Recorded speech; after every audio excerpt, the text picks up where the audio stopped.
Talk to us about how to be able to persuade. Like, what are the key ingredients to persuasion?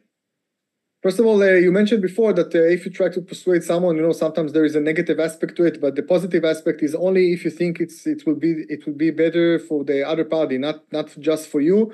It's legal, it's authentic, it's something that creates value to the other side, because we're talking about long-term relationship.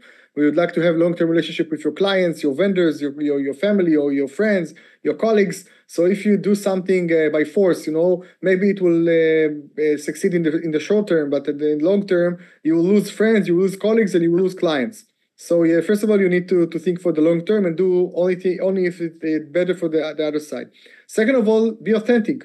The key to be persuasive today is to be authentic, to be the best version of yourself, but don't try to copy others.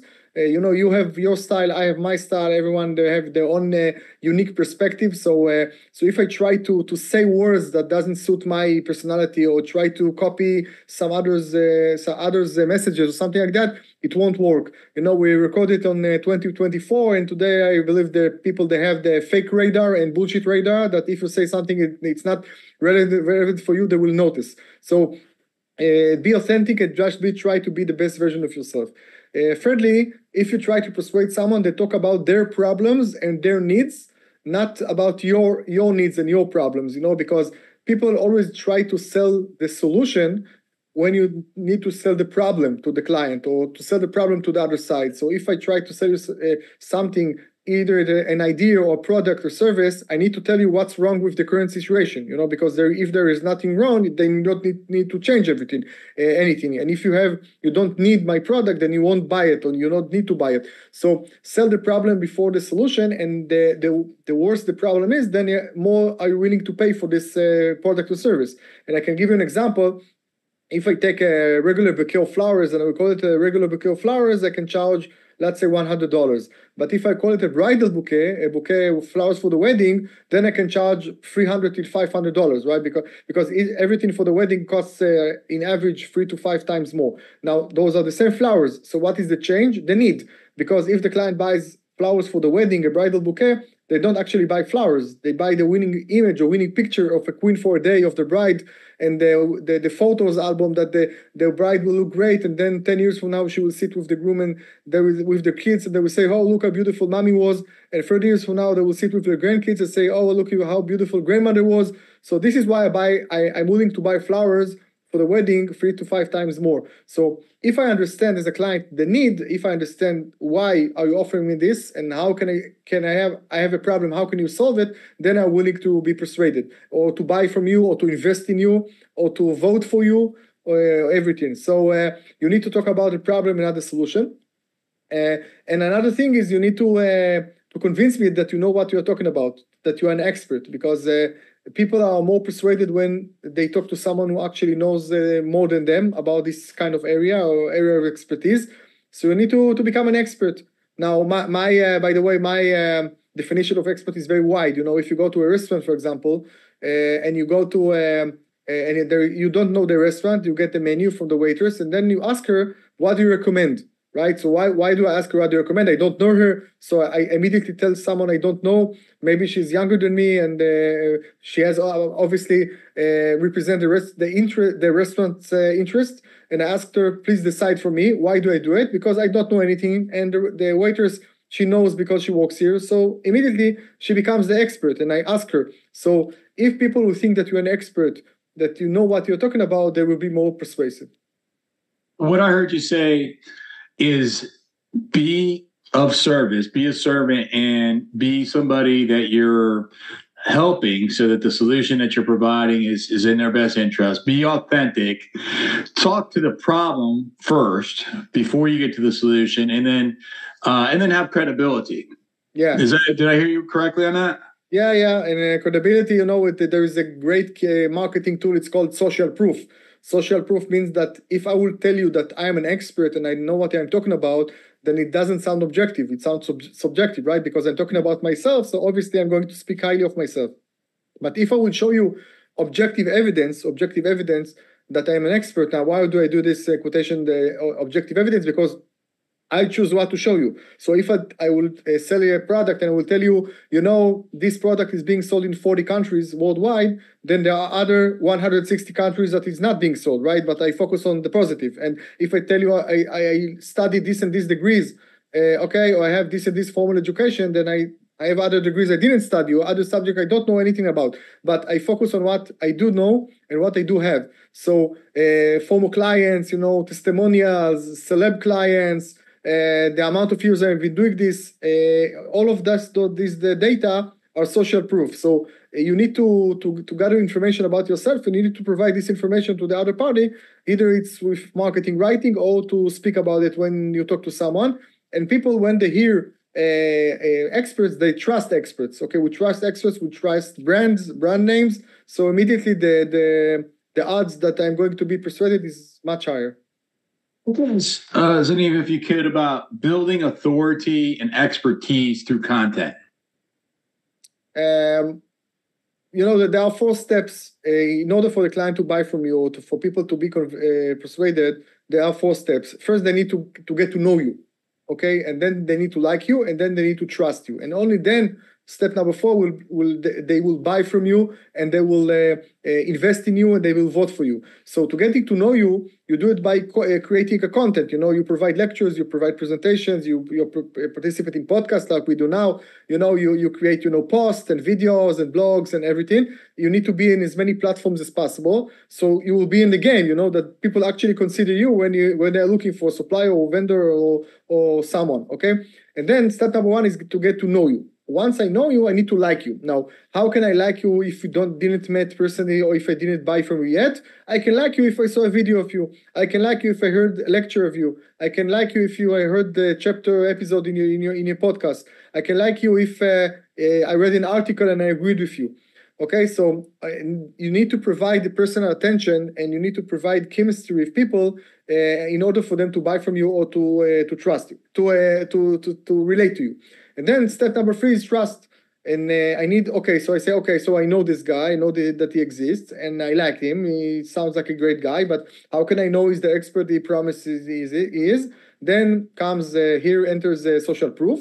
And like we mentioned, the recommendations, the testimonials, the track record, the former achievements, all of this data, I need to know it about you. So even if I didn't know you personally, I didn't buy from you yet, I know all this track record, then I trust you. I say, okay, if he already worked with 1,000 clients, okay, if he's already, let's say, have a PhD, if he already worked with this and this friend of mine that I know, okay, then probably he's not only a great guy, but he's also an expert. Then I'm willing to move to step number 4, which buy from you, invest in you, vote for you, to be persuaded in whatever you sell to me, ideas, service, or product. So to be able to get this, so what you're talking about is it works on a one-on-one basis, and we also want to get it to scale, right? Or I'm going to assume that people want to get it to scale, right? To get it to as many people as possible. So how do we spark buzz by like viral marketing strategies? Can you share with us a little bit about that? Yes. First of all, the messages are the same messages. It doesn't matter if I talking to one-on-one or to one person or to 10 or 20 or 100 persons. Sometimes it's easier to talk to 100 people than just one-on-one or to 10 people, because if you talk to 10 people, immediately you see their faces, you see their reactions, you are intimidated by it or stuff like that. You have stage fright. But if you talk to 100 people or 1,000, or the picture behind me, 3,000 people, this is in Tel Aviv, the biggest conference hall in Tel Aviv. I participated in front of 3,000 people there. So if you talk to 3,000 people, you don't see people. You see the face. You see them from far. You don't suffer from stage fear. So yes, talk in front as many people as possible. Put yourself in front so you can talk to people in many platforms. Podcasts and Facebook and YouTube and podcast and lectures and presentation, etc.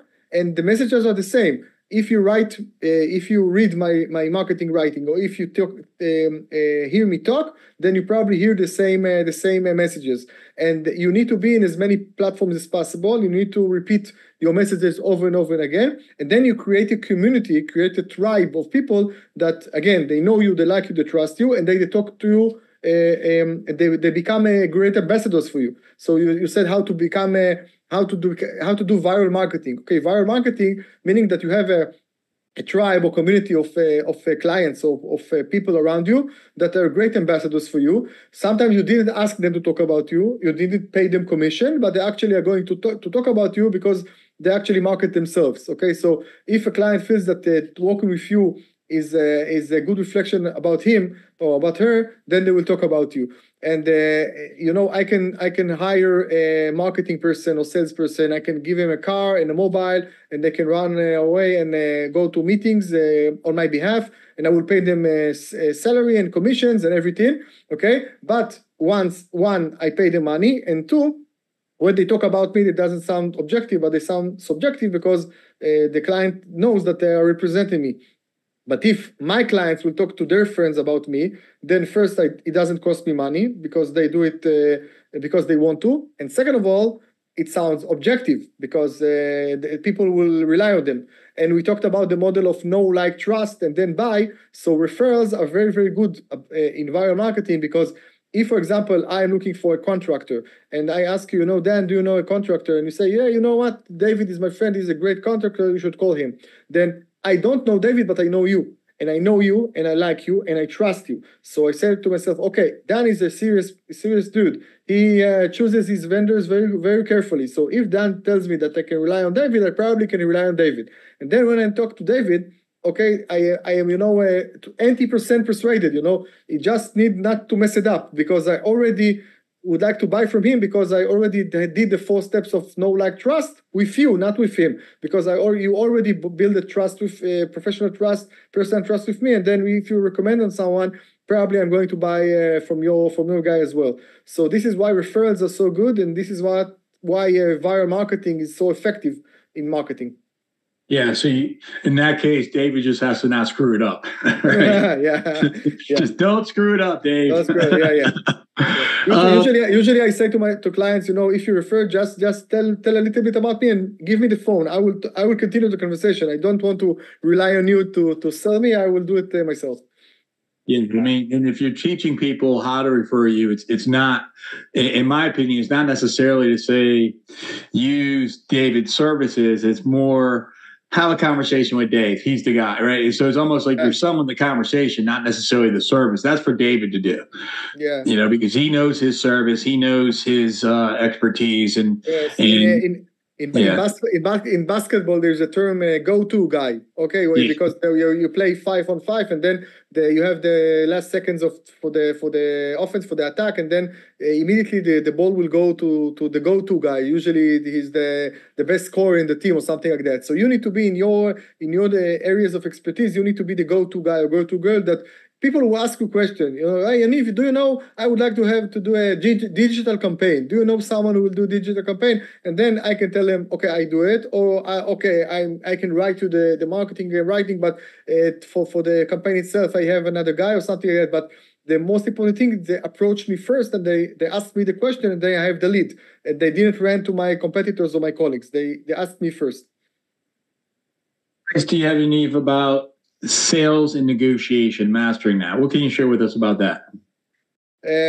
First of all, negotiation, you need to understand the other side, to learn as much information as you know about the other side. Because if you come to negotiation and you don't know information, then you're in a bad position. And today the information is open. We are in 2024 digital era. Everything is online. If you'd like to know about someone, I have many examples about it. LinkedIn, Facebook, YouTube, Google, Amazon. To ask people, of course, but online you will find any information you would like. And then you know the person's habits. Where the vacation where he was in vacations. His employees. You can ask employees about him. You can ask colleagues about him. You can ask your colleagues about him. So the more information you come to the negotiation, the better for you. So first of all, is gather the information, and then use the information during the negotiation and try to understand what their exact needs. Because if you understand the needs, if you understand the interest, then it will be easier for you. And usually when you start negotiation and you talk to people, you ask them what they want. usually they won't tell you immediately what they want. They will tell you some of their interest, but there is always hidden interest that you need to find. For example, if a employee comes to his boss and they say to the boss, I would like a raise, okay? And then we're talking about money, right? So if we're just talking about money, then the boss will say, okay, I don't have money now to give you, and then the negotiation explodes, and then maybe the worker will leave the company, etc. But if we understand that the instinct, the interest is money, but the actual interest, the hidden interest is pride, is honor, is being valuable for the company, being appreciated, stuff like that. Then I can solve it not with more money. I can solve it to like take your wife for a vacation on us, okay? I will pay for it, or get a larger room, or I will give you, a company car or something like that. I didn't give you more money in the salary, but I gave you what you wanted, that would like to be presented as more important in the company or something like that. You need to be recognized. So I addressed your interest, and this is how we can do a win-win situation in negotiation, that I'm happy, you are happy, and we continue working together. Really get into the root of what is it that the other person, and it could be an internal desire or an external desire. Yeah. And I find that often the internal desires are more powerful than the external desires, right? So me feeling valued, me feeling important, me feeling like I matter is sometimes more important than another $20,000. Yeah. Guess what? I'll take the 20 grand. Don't get me wrong, right? Yeah. Right. And sometimes personal attention is always better than money. And in many workplaces, you don't pay people enough, but if you treat them well, they will stay with you. And on the other hand, if you have a high-tech company that it pays very well, but the boss always shouts on the employees, they won't stay, because today you don't want to be where where you feel lousy. You would like to get up in the morning and feel great with yourself. So by the way, I always tell people about personal attention that you need to, everyone you meet, you need to have a good interaction, and you need to make them feel better after the interaction with you than what they felt before the interaction with you. So either it can be a smile, a compliment, something you told them, some value you provided, some connection you did for them. But always when you meet someone, make them feel good, and they will do everything for you. Mentioned 11 books that you've authored. Yeah. And you mentioned that you have one that's your newest. Can you tell us about that? Yeah, the 21st Century Sales Bible is my new release book. It's now published in 12 languages so far, including United States and North America, India, China, Vietnam, Russia, more countries, Spain, Germany, France. I think this is my biggest achievement, that the same book, I managed to sell the rights to many different countries, including the three superpowers, China, Russia, and United States. So obviously it will be an adaptation in each country, and each publishing house change a little bit the book, but the same book, meaning that the principles are universal. So the 21st Century Sales Bible is actually 10 commandments, 10 chapters on with lots of sub-chapters, how to be the best salesperson and manager you can be, how to create a community of clients and grow it, how to increase your sales and income, how to become a brand and a personal authority, how to create confidence in your clients' eyes, and more chapters. And I give hundreds of stories and examples. I love this book. I think it's my best book so far. And I think it creates a lot of value for the readers. I was a listener or a viewer of this. How do I get a copy of that book? First of all, I will provide for you, especially I provide a free gift. I will send it to you by email, and you can find it on Amazon. Just write Yaniv Zaid, Yaniv Zaid, or the 21st Century Sales Bible. You can buy it on Amazon as print book, as audiobook, and as ebook. And also you can find it in bookstores in North America and other places worldwide. And also you can contact me. My email is yaniv@yanivzaid.com, YANIV@YANIVZAID.com. You can write me an email, and you can ask me questions about what you heard here, and I will be happy to answer any question you may have. For those Americans, that Z is a Z. Z, yeah. Yaniv Zaid, yeah. By the way, if you check all social media and you write Yaniv Zaid, you can find me, Instagram, Telegram, TikTok, YouTube, LinkedIn, Facebook, whatever. So I have there hundreds of articles and YouTube videos with lots of content on how to let's say, improve your marketing abilities, sales abilities, and marketing abilities. Yaniv, I appreciate you sharing your insight today and your knowledge about influence and persuasion. It's very profound and astute and useful to me. And one of the things that I said, this is around my there's more than 1,000 episodes for the No Broke Months podcast now. One of the things that I said early on, this was probably about the 7th episode in, like the first 7 or so, I said, I'm going to make the best show for salespeople, for entrepreneurs, for people who want to inspire and move and get things done. And around the 7th or 8th episode, I realized I'm not going to make a show for anybody. I'm going to have some really cool conversations, and I'm going to ask what I want to know. And, what I found is that, that's going to be valuable to the right audience, and it's certainly going to be valuable to me and hopefully valuable to you. So I really appreciate our conversation today, and I enjoyed learning from you. Thank you very much, Dan. It's a beginning of a beautiful friendship between us, and I'm very happy to be here. And thank you all the listeners, and we'll be in touch.